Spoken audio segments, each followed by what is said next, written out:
word apostle comes from the Greek word apostellein. It means to send. Jesus took these 12 people whom he had formed after his own heart, and then he sent them. The Christian faith is never meant to be held onto as a private privilege. It's meant to be shared, to be spread like seed around the world. And so the apostolic church to the present day still has that great missionary purpose.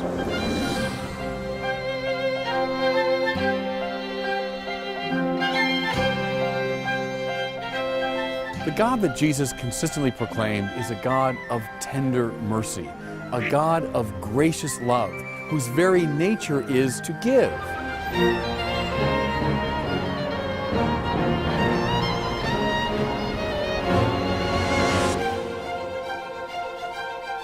When I find my deepest center, that place in me where I am here and now being created by God, I've also necessarily found the deepest center of everyone else and everything else in the cosmos.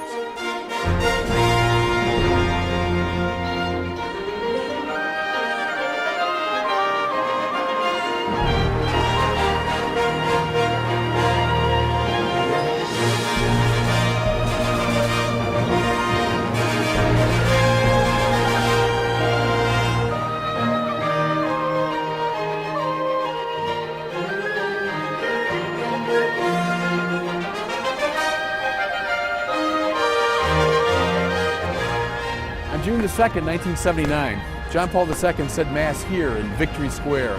He preached and he spoke of God, of freedom, of human rights. The crowd began to chant, "We want God, we want God."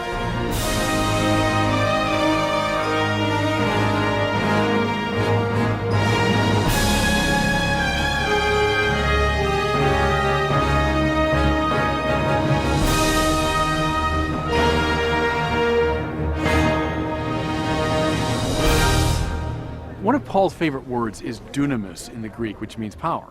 Dynamite comes from that. And the gospel he keeps saying is dunamis. And so what he was doing, he was walking around this part of the world with dynamite. That's what he was doing. And the dynamite was that God is love and that God has manifested himself in Jesus Christ, risen from the dead. And it's dynamite that will turn the world upside down.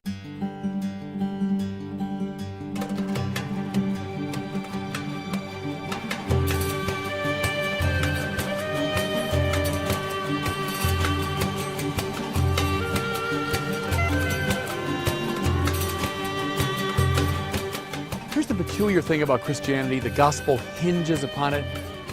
Jesus consistently speaks and acts in the very person of God.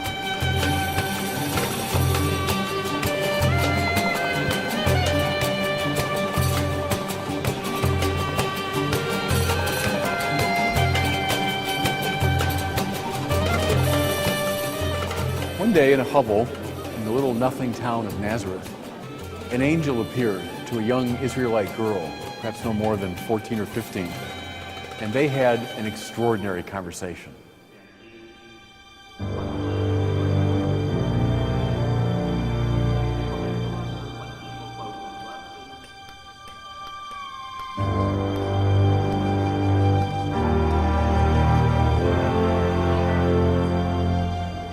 Our Lady of Guadalupe became the bearer to this nation, to this people, of the God who orders things not through violence, not through scapegoating, but precisely through love.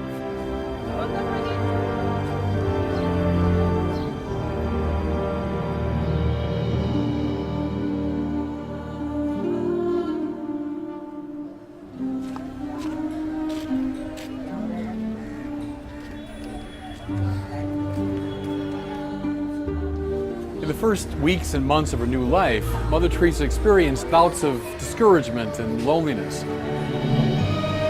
But she persevered, and so many of Mother Teresa's former students came to join her here in the slums of Calcutta.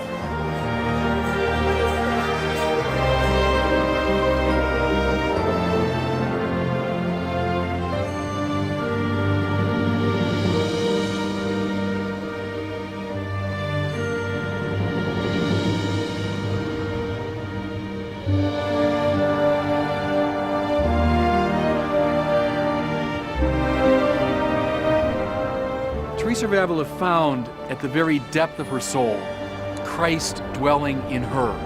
And she found that to be a castle.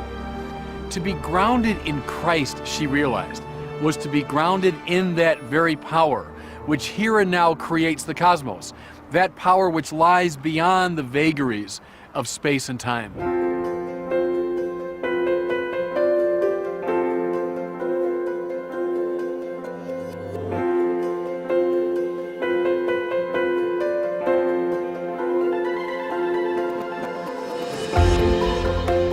Being itself, God, cannot be grasped, but at the same time, being itself cannot be hidden from. God insinuates himself into every nook and cranny of what he's made.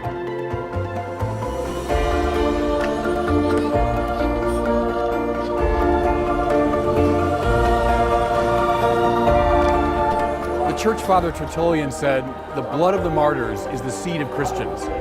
Is that true in this case? You tell me.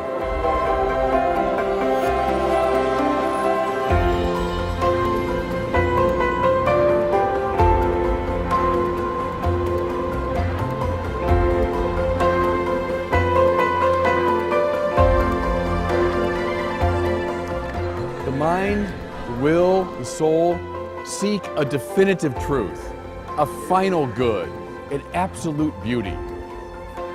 The soul pushes beyond itself toward these transcendent ends.